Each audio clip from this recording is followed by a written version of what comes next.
Прекрасно, прекрасно. Ну что, давайте будем начинать этот прекрасный сегодняшний эфир, который я, можно сказать, ждала год. Во-первых, всем здравствуйте. Меня зовут Елена Галкина, и вы сегодня в гостях у проекта «Психология феминного».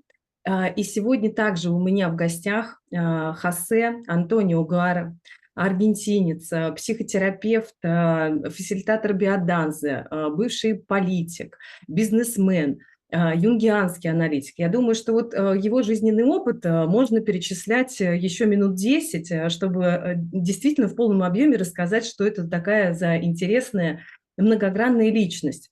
И в прошлом году мы с ним встречались, когда он приезжал в Москву. Тоже перед этим мы встречались в Зуме, и мы тоже поделились с вами записью этой встречи. И сегодня будет такое, знаете, вот и как продолжение, наверное, этой встречи, и как совершенно какая-то новая встреча с этим прекрасным человеком. И нас сегодня будет переводить Екатерина Кузина. Катя, привет! Спасибо тебе большое, Привет. что ты сегодня с нами. Слышно, видно, да? Все работает. Да. Все хорошо.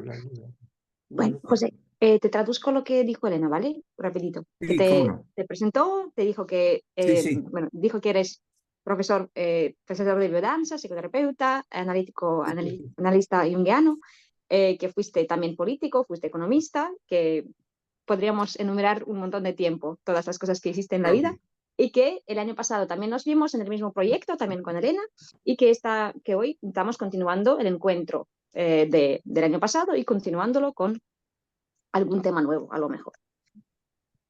Muy bien. Bueno, sí, muy contento de haber regresado a Moscú, ya como Moscú está en mi vida, y no solo Moscú, sino la gente que he conocido.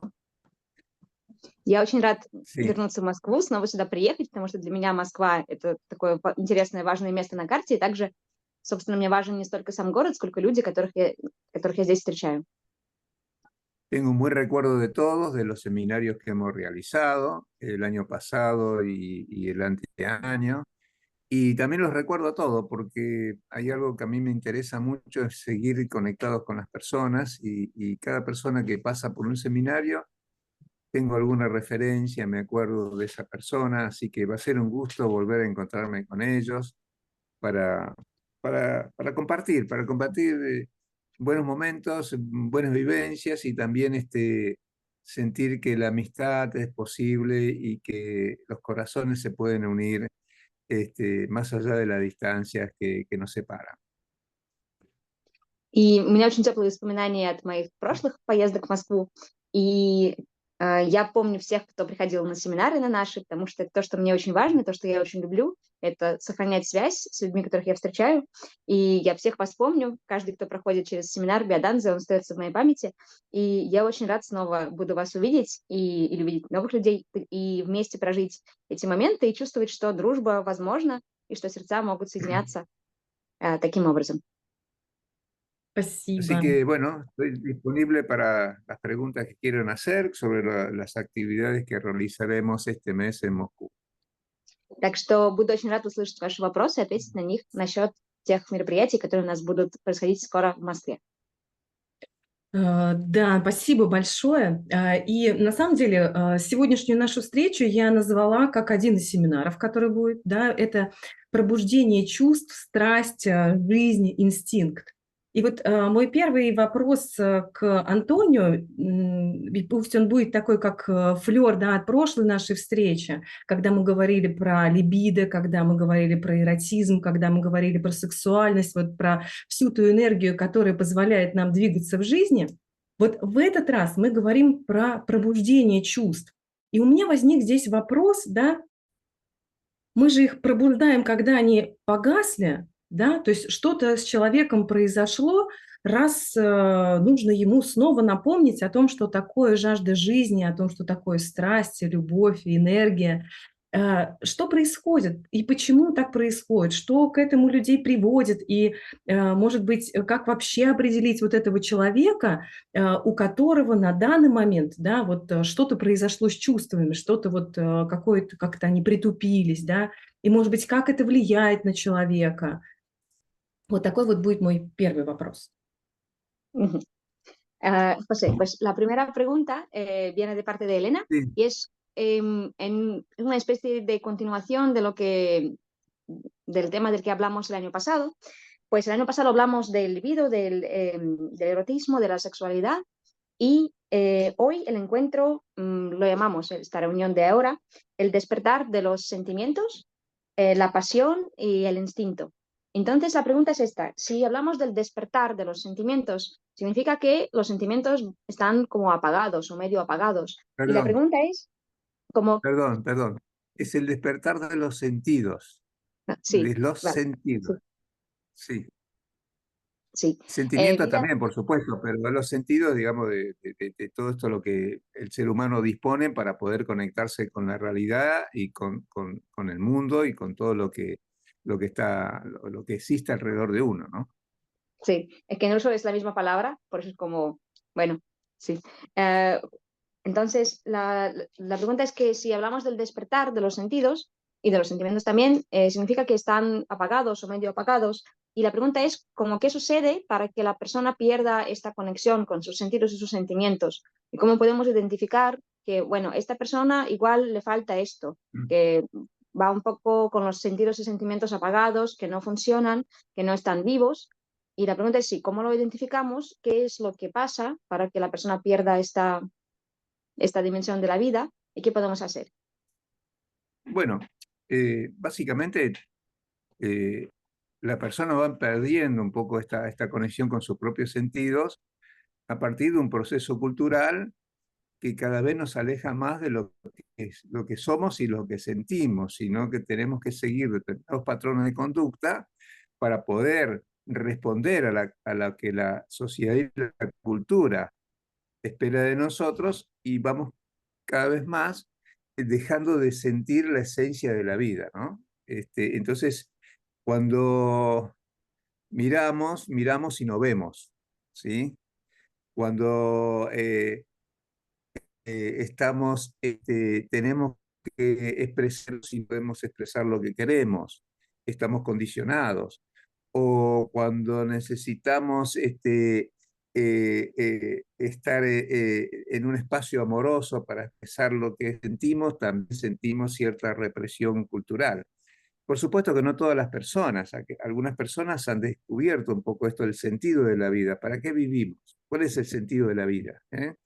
Muchas veces las personas se fijan objetivos como sentido de la vida, ¿no? Ganar dinero, ser un profesional exitoso, muchas cosas que tienen que ver con obtener cosas. Ujú. Bien, Y es la gran podemos parar pregunta, aquí ¿para un qué vivimos? momentito. Sí, perdón. Pардон. Так, я переведу, а то у нас там много уже накопилось информации. Что, значит, вопрос, да, как так происходит, что человек теряет эту связь с чувствами, что они как бы угасают, что их нужно пробуждать. Во-первых, такой первый комментарий, это что название семинара на испанском языке звучит как скорее пробуждение чувств в плане органов чувств, то есть чтобы мы снова с другим как бы ощущением, с другой глубиной, да, видели, слышали, трогали, чувствовали вкус. Вот. Но в русском, получается, у нас это все вместе, да, и чувства, как, то, что связано ближе, да, к эмоциям, и то, что ближе к физическим переживаниям, да, к органам чувств. Мы будем говорить поэтому про все это, то есть имеем в виду, что это и больше вот про что-то сердечное, да, эмоциональное, можно сказать, и про физическое переживание жизни, реальности. И получается, что почему вообще это теряется?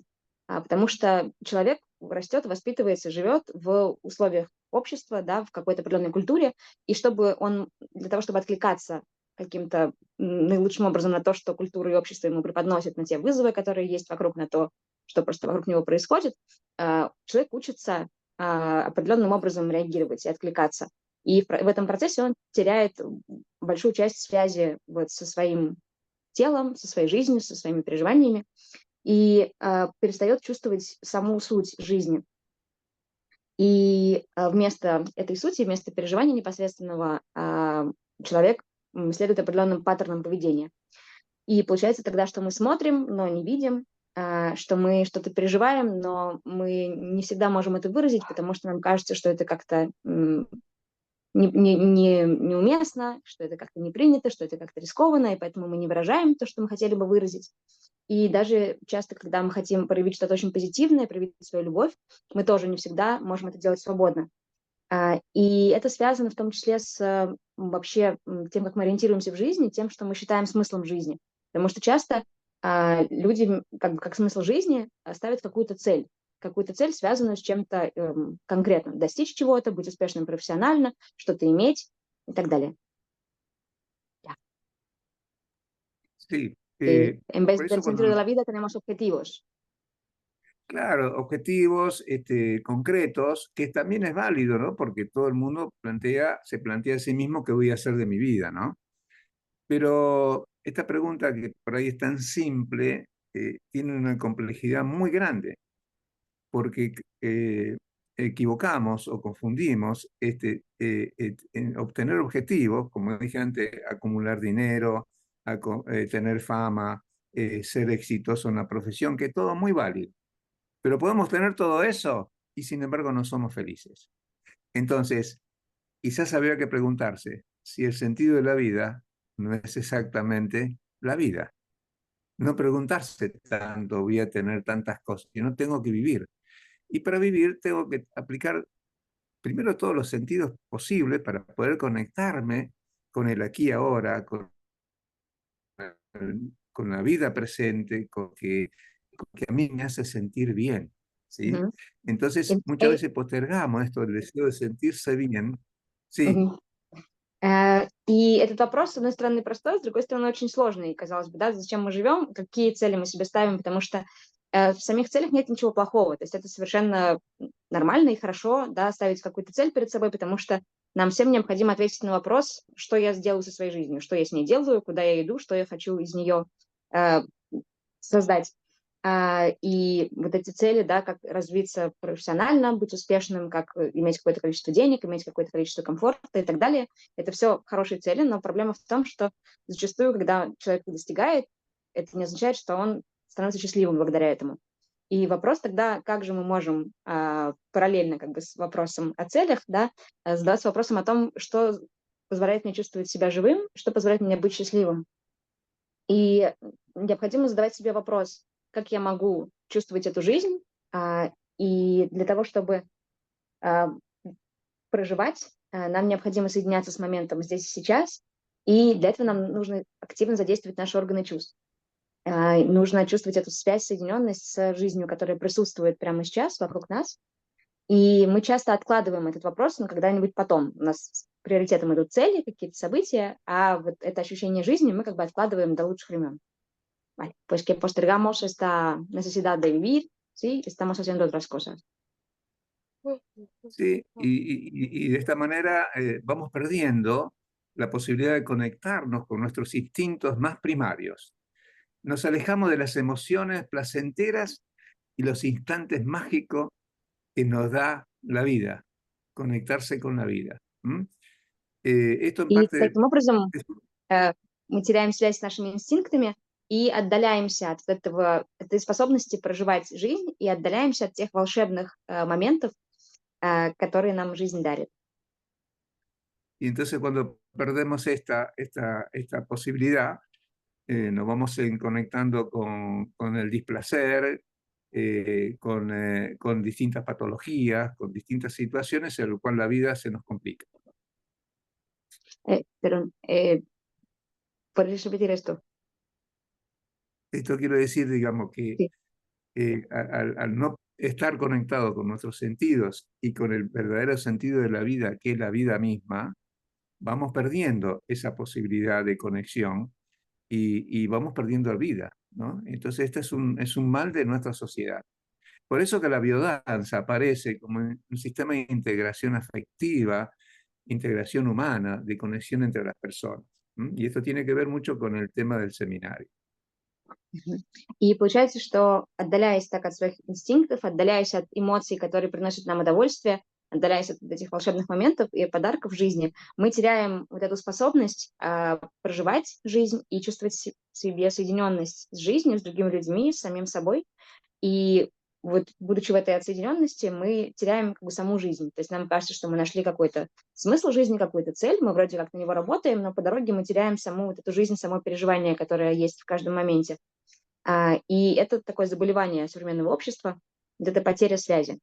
И вот из этого, как ответ на это заболевание, рождается как раз биоданза, которая появляется как предложение, да, как возможный путь эффективной интеграции. Espero otras preguntas porque podría ampliar el tema, pero supongo que estarán las próximas preguntas. И это как раз связано с темой наших мероприятий. Я могу продолжать отвечать вот на этот вопрос, потому что там еще очень много можно рассказать. Да-да-да, я Если понимаю. можете следующий вопрос На самом задавать. деле, я сейчас его немножко вот в этом ответе на вопрос поделюсь тем, что вот сейчас я осознала. Очень интересно, что он сказал про пробуждение чувств, что на самом деле подразумевалось, что пробуждение чувств обоняния, осязания, да, вкусовые и так далее. А я-то поняла это как пробуждение чувств, как эмоциональность, да, и получается здесь очень интересная аналогия в этом плане, да, и как можно определить, что моя жизнь вдруг стала пресной. Да, то есть в тот момент, когда я начинаю все там перчить, солить, и мне недостаточно вкуса, да, в тот момент, когда я пытаюсь там, не знаю, там как-то себя материально, допустим, ну вот когда он говорит про цели, да, про смыслы, да, для многих, для нас это является там накопительство чего-то или там какие-то грандиозные покупки. То есть в этот момент как будто бы мы пытаемся физически получить какое-то переживание, но в итоге получается, что нам не хватает не физического, да, нам не хватает вот этого эмоционального ощущения, вот этой чувственности, вот этого проживания этой жизни не в каком-то материальном плане, а действительно нам не хватает в духовном.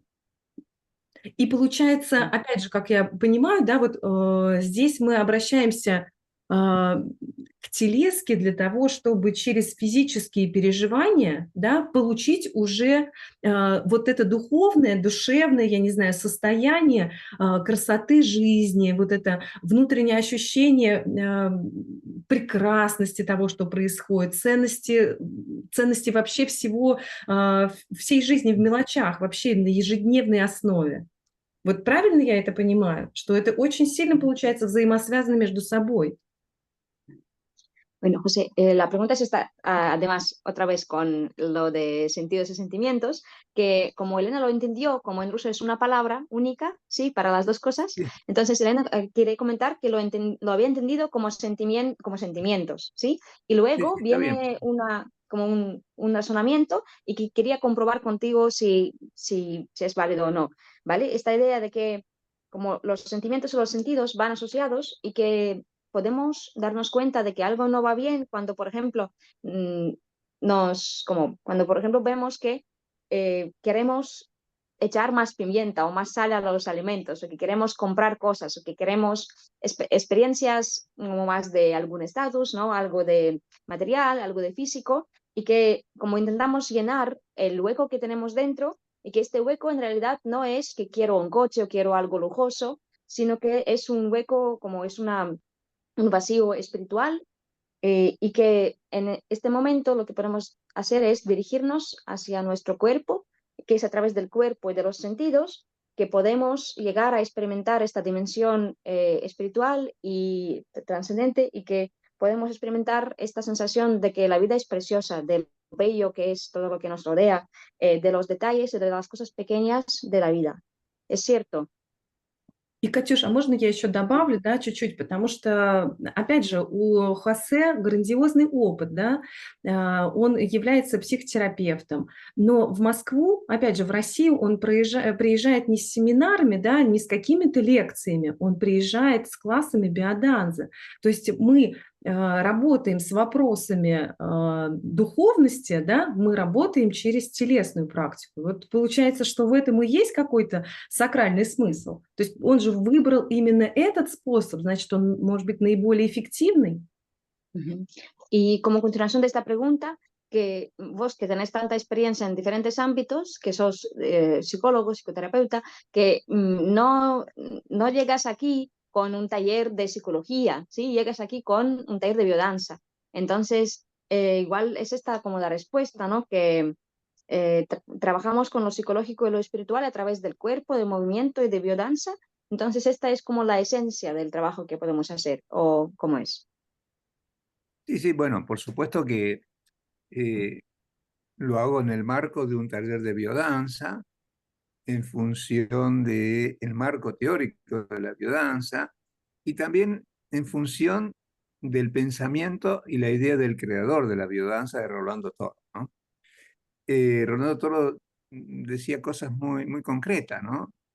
Eh, Ante el mundo tan despersonalizado, tan individualista, hace falta una revolución del amor,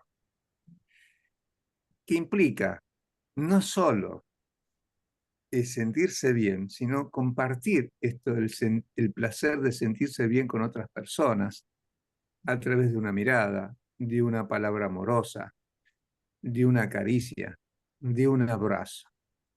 Entonces, ese abrir puertas hacia nuevas experiencias en la conexión con el otro me hace crecer a mí como persona y como ser humano. Y en donde Мгм. el otro adquiere una dimensión, sí, sí, traduce. Мгм. Э, Значит, действительно, я приезжаю с семинарами именно в рамках биоданции, да, в этом подходе, и то, что я делаю в соответствии с теоретической моделью биоданзы, и она основана на мыслях создателя биоданзы Роланда Тора, который говорил очень конкретные вещи. Он говорил следующим образом, что встречаясь, как бы обнаруживая себя в мире, в котором очень много индивидуализма, очень много разделенности, нам необходима революция любви. И что это подразумевает? Это подразумевает, что нам необходимо научиться чувствовать себя хорошо, и нам необходимо научиться разделять эти моменты переживания жизни и чувствования себя счастливыми, чувствования удовольствия с другими людьми. И мы можем вместе проживать это с помощью взгляда, с помощью наполненного любовью слова, с помощью ласкового прикосновения, с помощью объятий.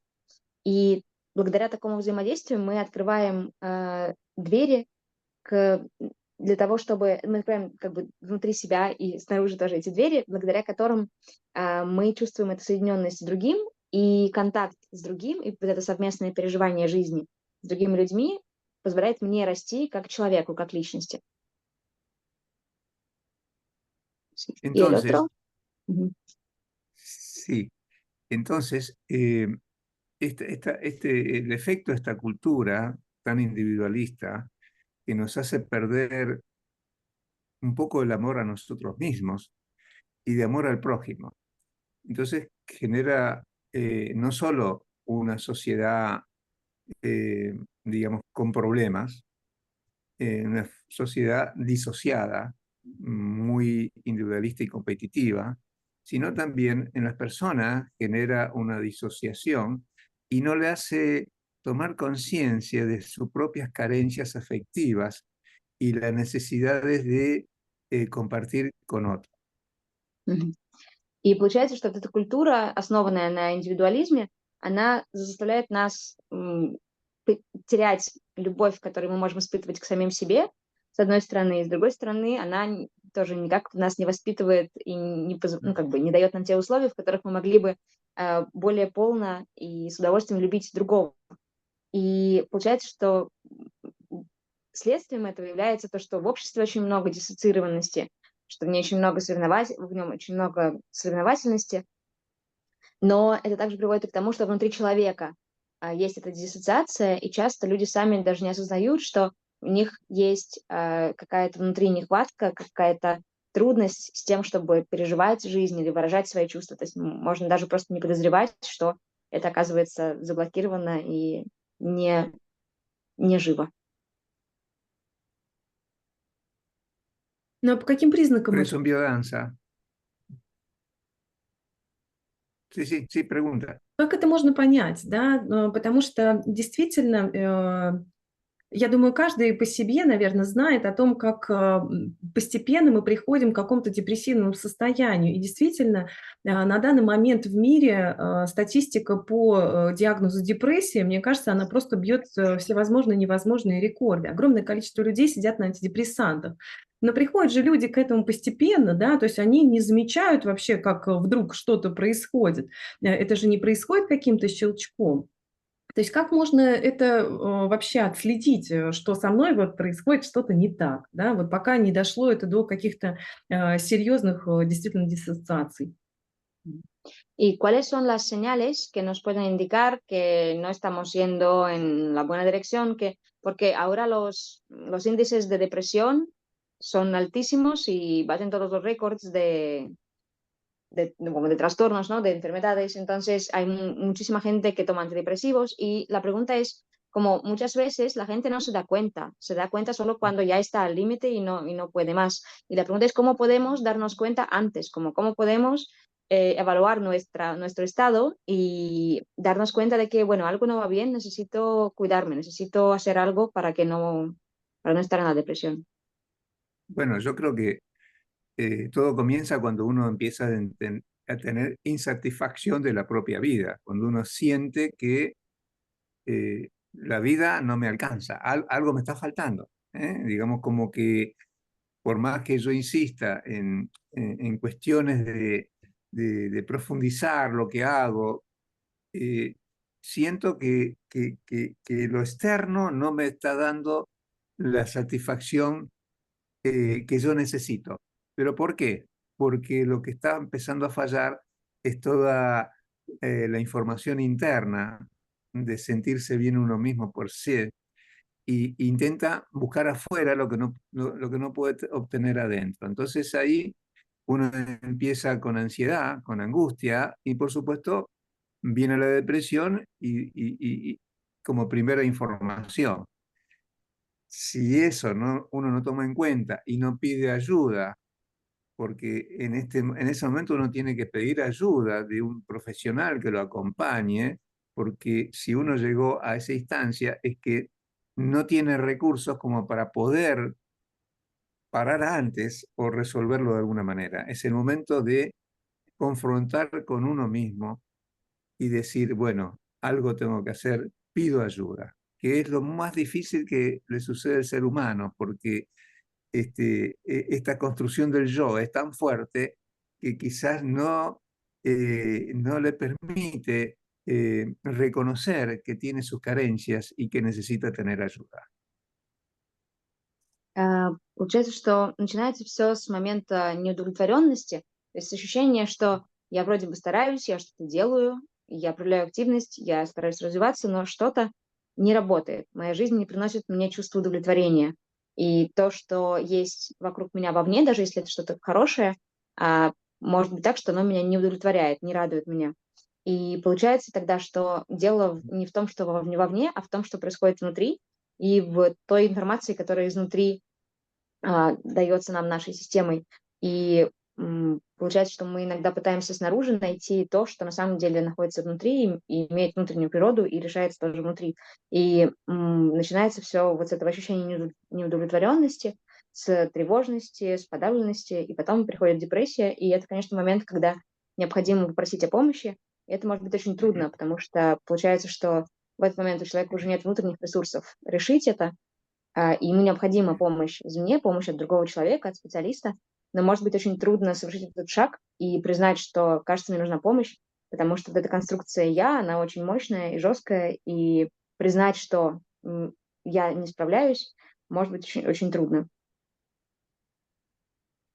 Por eso que yo en Buenos Aires trabajo con varios terapeutas que conocen el trabajo de biodanza y me envían pacientes para que hagan la experiencia de biodanza. Porque biodanza, si bien no es una terapia, es terapéutico y posibilita que en las sesiones de biodanza, para la persona, aparezca mucha información a través de la vivencia, porque lo vivencial es maravilloso, porque va más allá de la palabra, sino va a lo que cada persona está sintiendo en cada ejercicio el poder transformador de la música, el poder transformador de la caricia, el poder transformación del grupo, a la persona se le empiezan a abrir algunas puertas de autoconocimiento y, y le da mucho material para poder trabajar con su terapeuta. И я работаю, сотрудничаю с несколькими терапевтами в Буэнос-Айресе. Они знают, что такое биоданза, и мы, соответственно, работаем с ними вместе.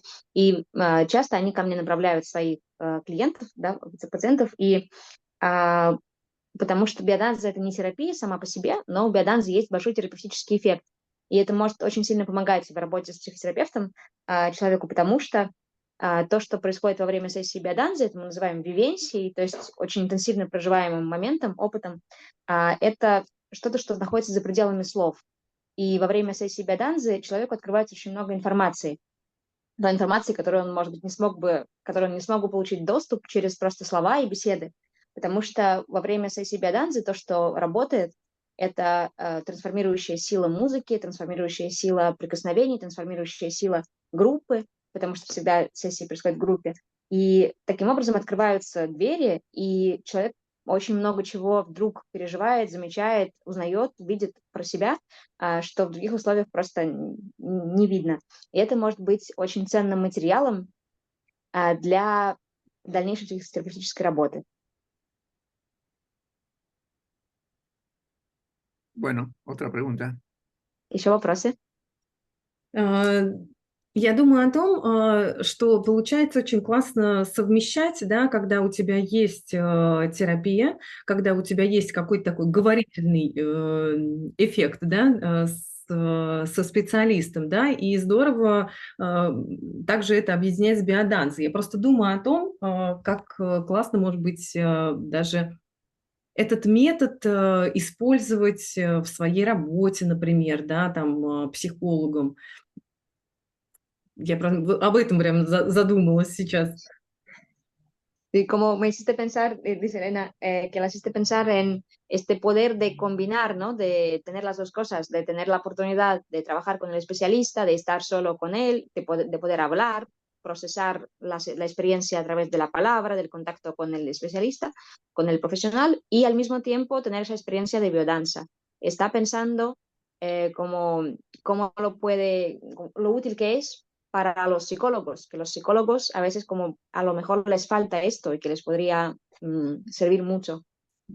И на Sí, самом sí, деле, sí, yo comento que estoy como profesor en un curso en Buenos Aires, que es em, salud mental y espiritualidad e intercultura. Y la mayoría de las personas que participan de ese curso son psicólogos o médicos, psiquiatras.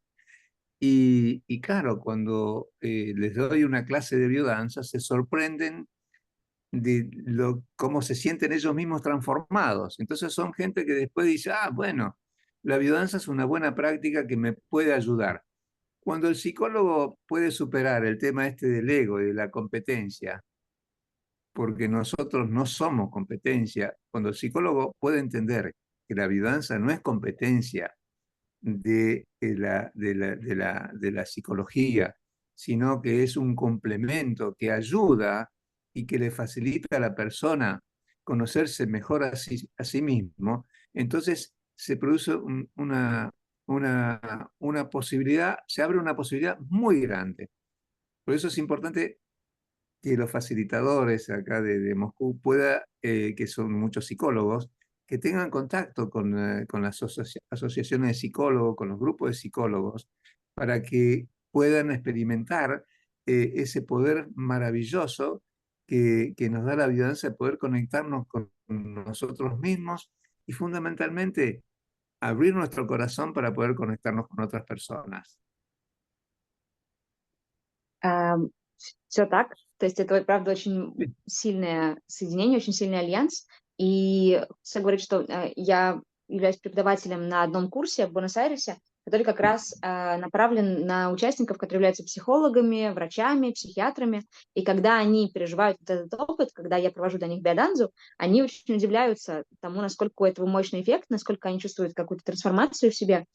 И вот это очень важный момент, когда у психологов и терапевтов получается преодолеть вот, эту часть, да, связанную с эго, и ощущение, что биоданзы — это, наверное, наши какие-то конкуренты, и они недостаточно, может быть, там, глубокие и серьезные и так далее, потому что очень важно понимать, что мы вообще никакие не конкуренты, что, наоборот, это прекрасное дополнение, прекрасный такой альянс, может быть. И когда психологи понимают, что это вообще никакие не соперники, никакие не конкуренты, а наоборот, что это приносит огромную пользу, это прекрасно, потому что открываются двери для очень прекрасных, серьезных, хороших, позитивных процессов. И в том числе, и поэтому я очень рекомендую, надеюсь, что у вас это получается и будет получаться, чтобы фасилитаторы биоданзы были бы в контакте с психологами, с ассоциациями, с институтами, чтобы можно было сотрудничать. И таким образом, вот с этих двух сторон, как бы действуя двумя этими способами, мы можем послужить тому, чтобы открывались двери для людей, и чтобы открывались их сердца для того, чтобы взаимодействовать и чувствовать соединенность друг с другом. Да-да-да, это точно. Спасибо. И на самом деле я поделюсь сейчас и со всеми, Bueno, да, otra persona está contestando. о том, что вот что? Он хотел Он что-то до конца добавить? говорил, но мне кажется, что все пропало. Но ничего, сейчас, наверное, восстановится. Мгм. Ну, давай я пока скажу. На самом деле я хотела поделиться с Хосе тем, что вот, например, там я состою в Ассоциации аналитических психологов, да, и вот Женя Косарева, которая здесь сегодня, я благодарна за то, что она соединила нас с Хосе, и также вот на последних двух конференциях она давала классы биоданзы. И если говорить про действительное переживание, да, и чем оно отличается от понимания, да, меня это очень сильно затронуло, вот мой личный опыт. Там вот, например, осенняя конференция у нас была посвящена теме семейных отношений, да, вообще отношений между мужчиной и женщиной, вот все об этом. И у нас было очень много концепций, мы очень много о чем размышляли, мы очень много что понимали, мы очень много обо всем об этом думали, но только тогда, когда я пришла на класс к Жене, я вообще увидела, где я вообще в этом во всем, да, а какие строю отношения я. То есть вот я ушла от концепций, которые, да, конечно, необходимы для того, чтобы вообще какие-то иметь ориентиры, но при этом эти концепции про кого-то, о чем-то, да, это какая-то общая информация, которую я получаю. Но мне же важно, и как каждому человеку, наверное, важно понять, какая я, да, вот как я себя веду, что вообще со мной происходит. И именно биоданза на самом деле открыла мне в этот момент глаза. И что мне показалось очень там классным вообще продвижением, биоданза — это то, что буквально на осеннем классе у нас там было 2,5 землекоп, но, может быть, человек 10. А вот на летней конференции, когда я была, там было около, ну, я не знаю, 50-60 человек. Вот, то есть это был огромный зал, огромное количество людей. То есть я увидела, как действительно биоданза приходит в психологию и разворачивается там, и как действительно люди готовы принимать это, и, значит, они ощущают смысл, ценность того, что они здесь берут. Eh, José, se perdió un poco la conexión y luego empezó Elena a hablar, así que te traduzco, ¿vale? Lo que dijo, lo que Sí, comentó. sí, sí. Vale, vale. Pues Elena dijo que quería comentar desde la experiencia sobre esta conexión, ¿no? Sobre esta alianza de la psicoterapia y la biodanza y que, por ejemplo, que Elena misma, ¿no? Participa en la clase de biodanza y como ve el valor de la biodanza y que al mismo tiempo forma parte de la asociación de analistas, ¿vale?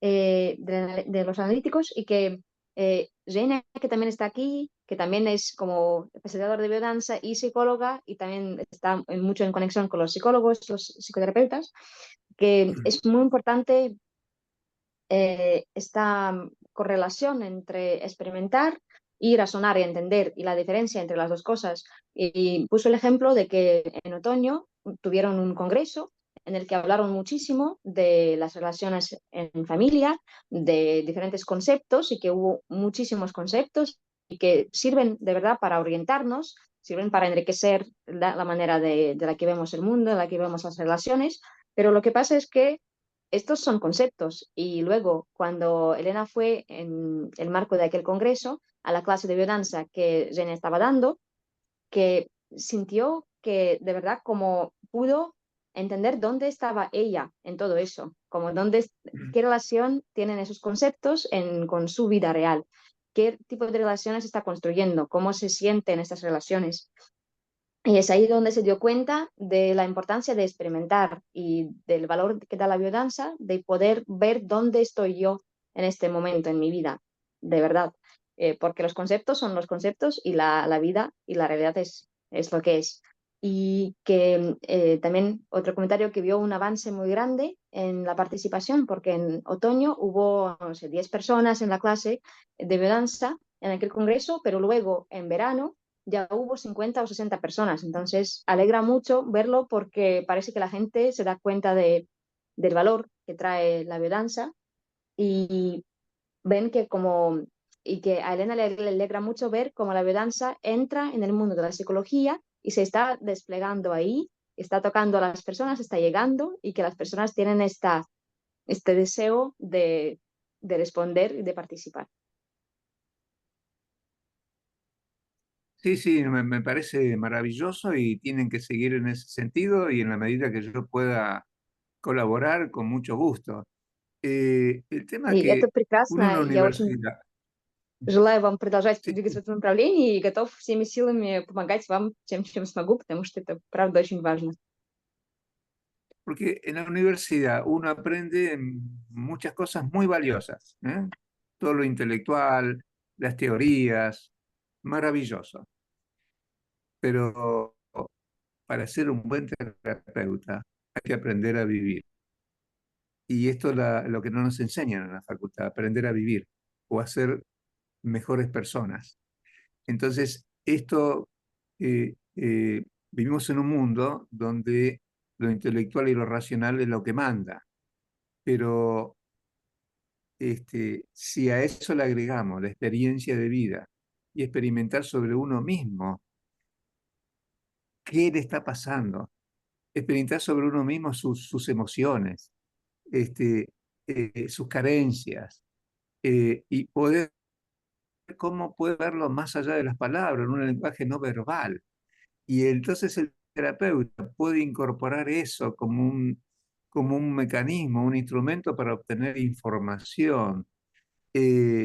Mira, yo trabajé mucho con un psiquiatra y donde a veces la palabra no era importante. Era importante lo que transmitía a partir de las emociones. Y vi cosas maravillosas y aprendí a ver a las personas y que me pase información sin que me diga ninguna palabra. Y eso lo podemos hacer todos. Eso es cuando podemos salir de la intelectualidad racional y nos conectamos con nuestra esencia de lo que somos y la capacidad de percepción y de intuición, que son funciones no racionales, pero que nos da mucha información, ¿eh?, de lo que le está pasando a una persona. No sé si se entendió lo que quise decir. Sí, sí, sí, sí. Bueno, Bien. entonces, vamos en orden, a ver, ¿dónde está? Sí. Да, и это очень важное направление, это интеграция рацио и того, что мы проживаем в своем опыте, проживаем телом, проживаем эмоциями, потому что в университете мы изучаем множество теорий, да, очень много понятий, очень серьезные теории, они все очень ценные, это потрясающе красиво, может быть, интересно и важно. Но если мы хотим быть хорошими терапевтами, нам необходимо научиться жить, а этому нас в университете не учат. Нас не учат там, как быть лучше как человек, и как быть более счастливым, как жить эту жизнь. Этому, к сожалению, никто не обучает. И получается, что нам необходимо найти какой-то способ, чтобы этому научиться. И в нашем обществе, конечно, преобладает интеллектуальное начало, преобладает рацио, но к этому очень важно добавить вот этот прожитый, Se corta la- прочувствованный опыт, и очень важно мочь переживать самого себя, свои телесные ощущения, свои эмоции, видеть, где мне чего-то не хватает, где у меня что-то не получается, где есть мои потребности. И в том числе очень важно se также cortó. научиться проживать это через невербалику. То есть не только выражать словами, формулировать, но и передавать это, и чувствовать это от другого человека тоже, вот в этом невербальном пространстве, измерении. И мы, если мы научаемся вот в этом измерении себя осознавать, то это приносит нам очень много информации, которая нам может быть бесценна для нашего развития. Ah, el, José, ¿el psiquiatra era tú como participante de grupo o quién era? Lo que contaste sobre el psiquiatra. No, no, al psiquiatra yo este, hacía terapia, hacía terapia de grupo con él hasta que un día él dijo, no hacemos más terapia, hacemos investigación. Y empezamos a trabajar con distintas técnicas. Él le había pasado un centro en el principio de la danza en Buenos Aires, pero él ya había avanzado a otras formas, a otros métodos donde se le daba mucha importancia a, a lo que era, a la persona podía adquirir no la palabra como una anécdota, sino...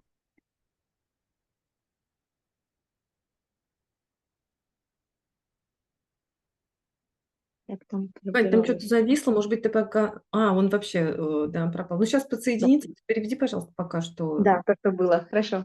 Да, просто Хосе говорил, что он работал с психиатром в Буэнос-Айресе, и как раз они там обсуждали и проживали потом в ряде экспериментов эту важность выхода за пределы вербальной коммуникации, и что они пробовали ставить как бы эксперименты и смотреть, что можно выразить и что можно, какие вообще есть ощущения, когда люди вот взаимодействуют невербально. И до этого там еще был такой комментарий, что вот когда мы, ну, понятный язык, слова очень сильно связаны с вот этим интеллектуальным началом в нас, и если у нас получается выйти как бы за пределы вот интеллектуального, да, способа жить, то мы получаем возможность соединиться с тем, чем мы являемся внутри себя, с нашей сутью и с интуицией в том числе, и получается, что у нас есть тогда доступ к большому количеству информации, которая иначе просто нам недоступна. Ну, вот как Tienes el micro соединился, apagado. надо микрофон только включить. Нет, пока. No, seguimos sin escucharte. El micro, que no funciona. Ahí está como un icono pequeño de un micro rojo, que si lo pinchas, como si tocas la pantalla, está como un Ah, micro. sí. Ah, sí, Bueno, ahora sí. lo que decía es que se cortó y desapareció todo. Да, Y я no sé что-то si рассказывала, вдруг escuchar lo все que estaba прервалось, diciendo. вы все пропали. Но возвращаемся. Sí, te escuchamos. Perdona, estabas hablando sobre el Bueno, yo psiquiatra lo con que el quiero... que hicieron Sí, experimentos, ¿no? De salir de lo verbal. sí,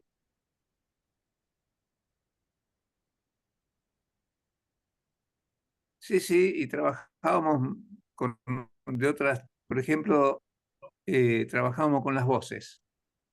Cuando una persona emitía una voz, cómo eso impactaba en el cuerpo del grupo.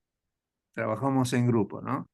Entonces, depende cómo era la voz, las personas la sentían en el pecho, o la sentían en la cabeza, o la sentían en el estómago. Es decir, empezamos a investigar también con música, ¿no? ¿Qué nos pasaba cuando escuchábamos determinado tipo de música? Este psiquiatra, que en realidad es antipsiquiatra, no da medicación ni nada por el estilo, trabajaba con enfermedades autoinmunes y, y bueno, con resultados maravillosos. Este, y se apartaba totalmente digamos, de la formación académica, ¿no? Entonces, bueno, lo que yo ahí aprendí mucho a ver a las personas, a trabajar sí de lo verbal, que es importante, y lo que quería comentar antes, que cuando uno está delante del terapeuta, por supuesto dice su verdad, ¿sí?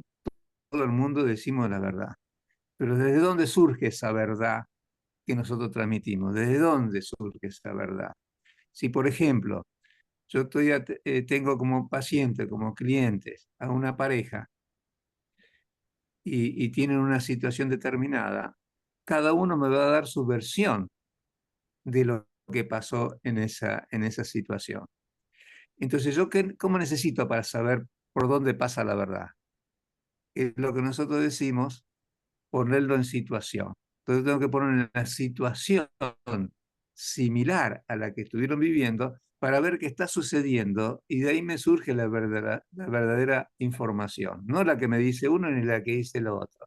Y vuelvo a decir, es veraz porque cada uno cree en lo que dice, pero como uno cuando proyecta hacia afuera, proyecta lo que tiene, yo digo, en su disco rígido, creado a partir de su nacimiento, ve una realidad determinada y el otro ve otra realidad determinada.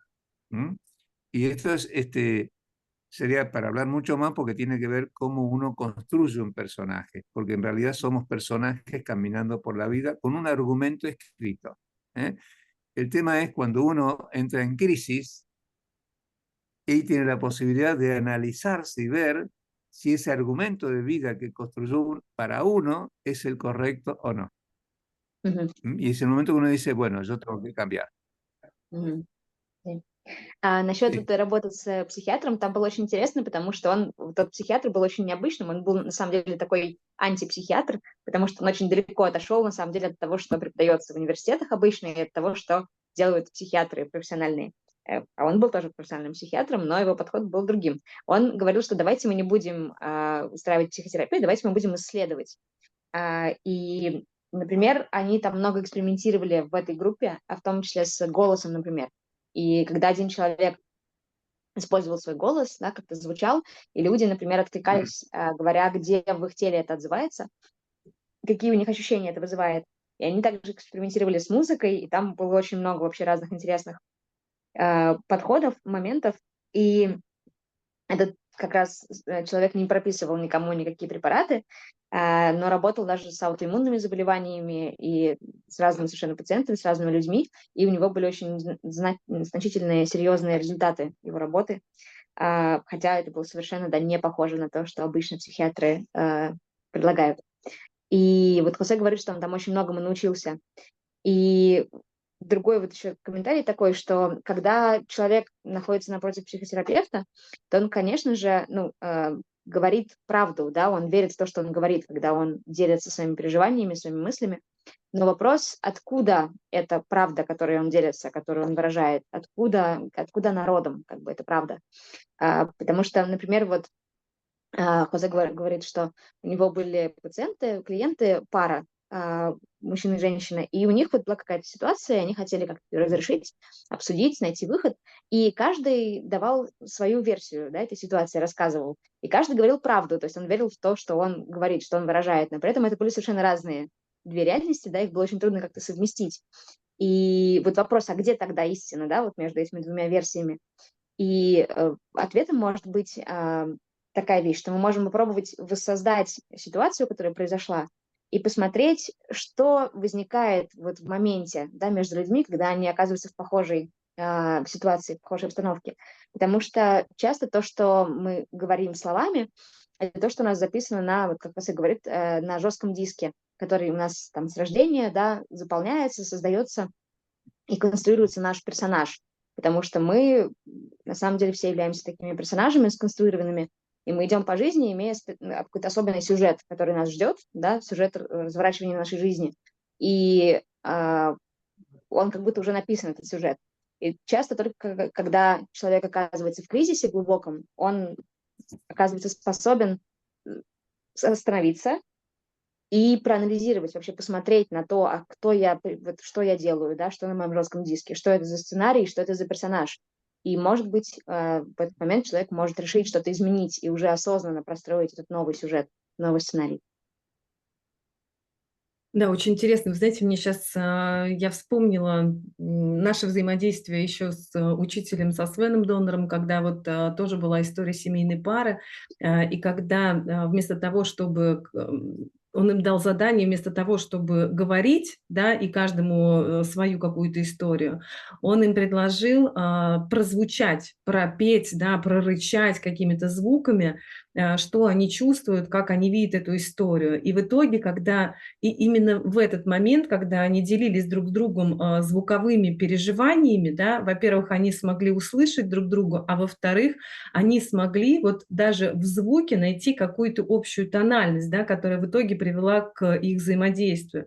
И я вот думаю сейчас по поводу биоданзы, то, что это тоже может быть, да, что можно попросить человека протанцевать, да, показать движениями то, как он относится вот к этой ситуации или к своему партнеру в этот момент, да, и в итоге, чтобы они смогли прийти к какому-то единому танцу, чтобы они объединились в движении, и это, возможно, будет первый шаг к большому взаимопониманию. Ну, ну, переведи, да.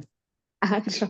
Eh, José, te que digo, sí, comenta Elena escúchame, que te digo, no sé te quiero lo, comentar algo que se corta mucho la comunicación y a veces quedo totalmente afuera, pero no importa. Cuando hablan en bueno, ruso no escucho, no entiendo nada, así que vale, puedes hablar. te traduzco lo que acaba de decir Elena, ¿vale?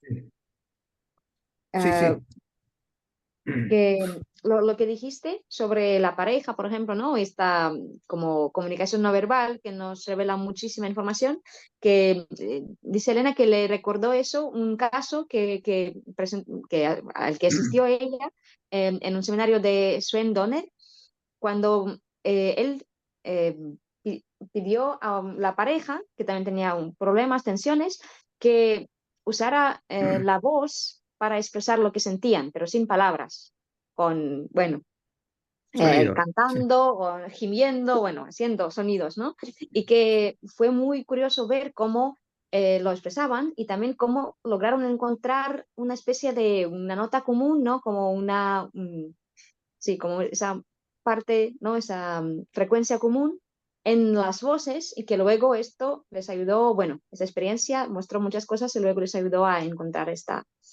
armonía, ¿no? Y que, Sí. Так, вот, Кать, теперь включи. perdón, sí, sí, perdón.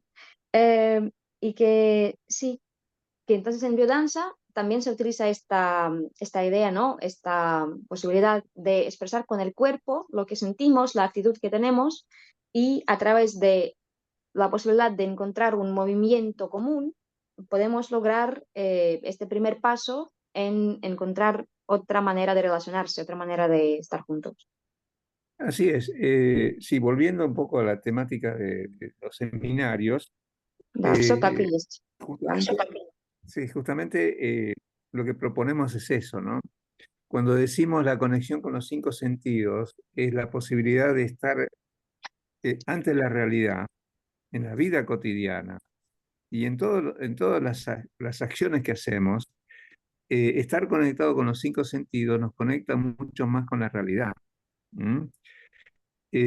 Vivimos en un mundo muy acelerado y en una frecuencia mental, es decir, dentro de la frecuencia que hay en nuestro cerebro, estamos en un nivel tan alto de frecuencia mental que nos impide conectarnos con aquello que pasa alrededor nuestro. Мгм. ¿M?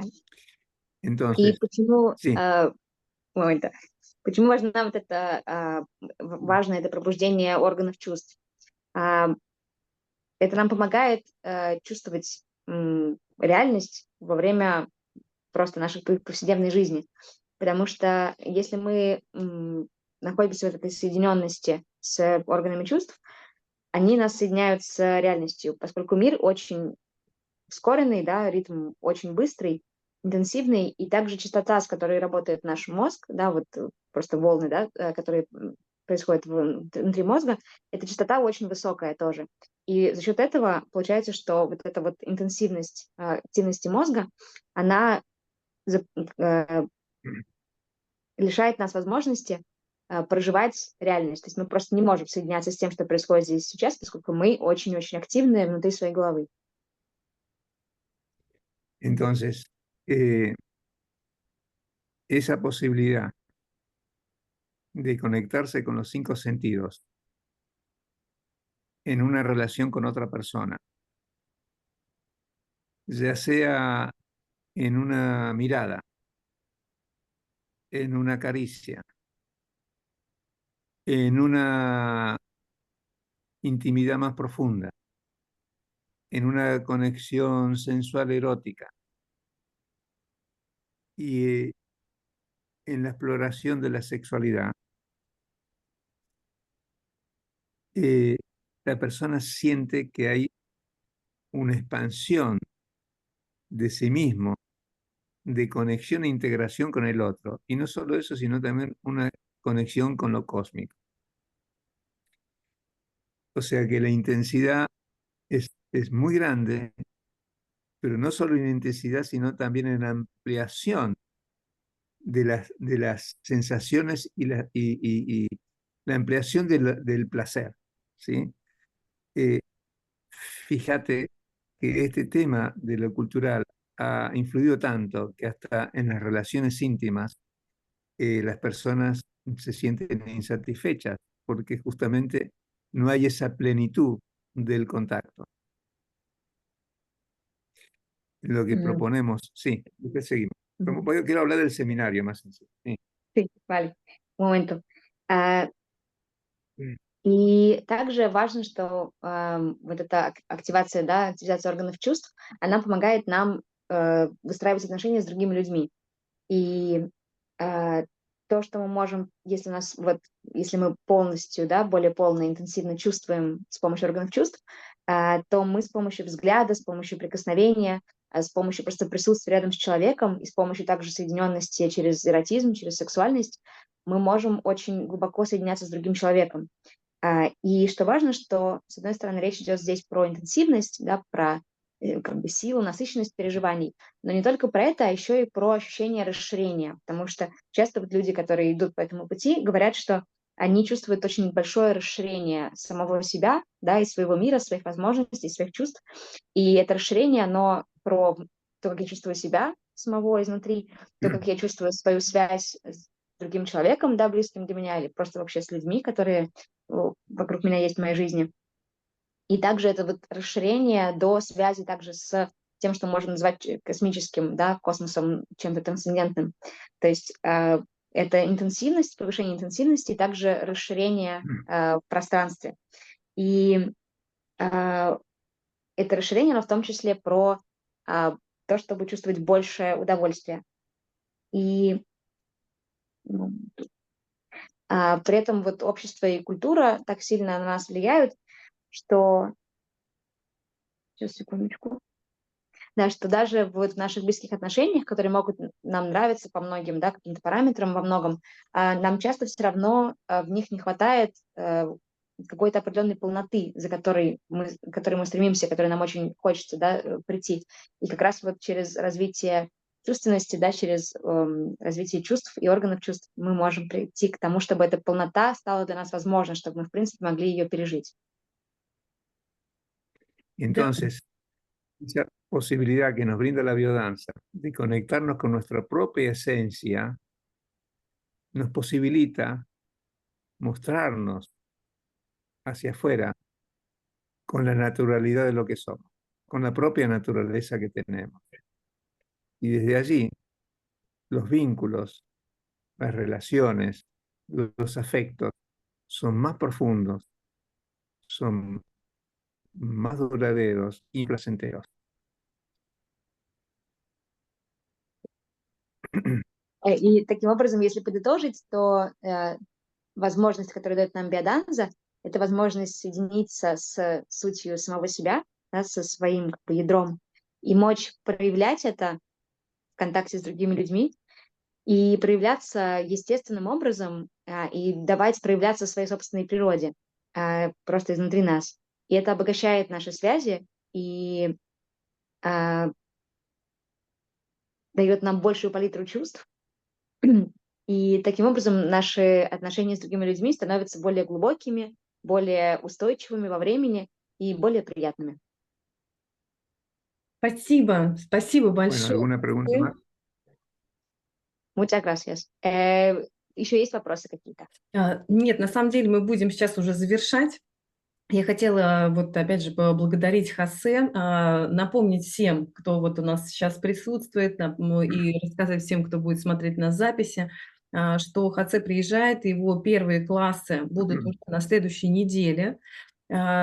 И всю подробную информацию вы можете посмотреть. Вот сейчас эта ссылка есть в чате, и, соответственно, когда мы будем делиться этой записью, также в этом сообщении будет возможность перейти по ссылке, посмотреть, зарегистрироваться и прийти на биодазу к Хосе, потому что это, ну, я, конечно, там буду, да, кто будет приходить 19-го, мы первый раз с вами встретимся тогда в этом общем зале, в пространстве, потому что действительно такие люди, как Хосе, вот после каждой нашей встречи, да, вот после сегодняшней встречи, после прошлой встречи в онлайне и в офлайне, вот у меня огромное желание жить, да, и не просто жить, а ярко жить, сочно жить, красочно жить.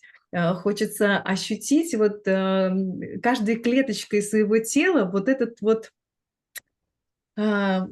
прекрасный мир. И вот за эту энергию, за эти чувства, за это желание я благодарю Хосе и буду очень рада его видеть лично. José, pues muchas gracias. Vamos a ir terminando, que parece que no hay más preguntas. Entonces, sí, como recordamos que las clases empiezan la próxima semana y Elena dijo, te traduzco esta parte, que es como una oportunidad muy grande, muy importante y que Elena estará ahí, seguro, en las clases, que nos veremos el día 19 y que gracias a vos, a José y a personas como vos, que incluso después de un encuentro así por Zoom, que este contacto llena de deseo de vivir, de experimentar cosas, de vivir plenamente con muchos colores, sabores, con mucha intensidad y experimentar con cada célula del cuerpo, ¿no? Este mundo maravilloso en el que vivimos. Y muchísimas gracias por estos deseos y por esa ilusión.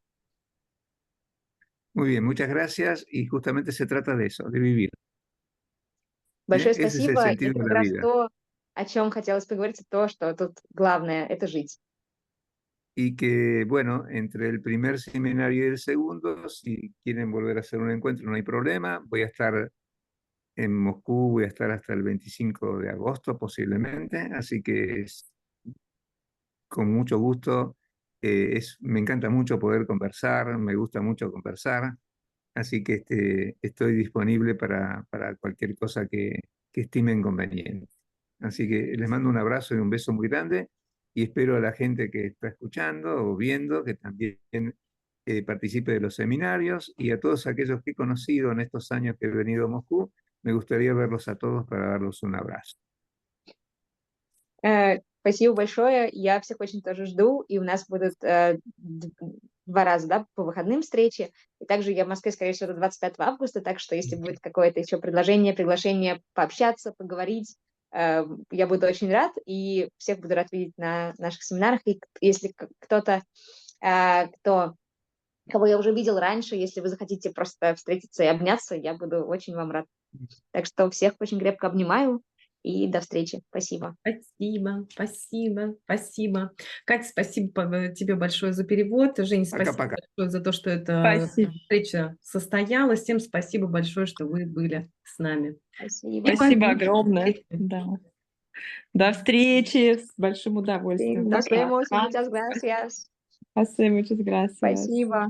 Nos vemos.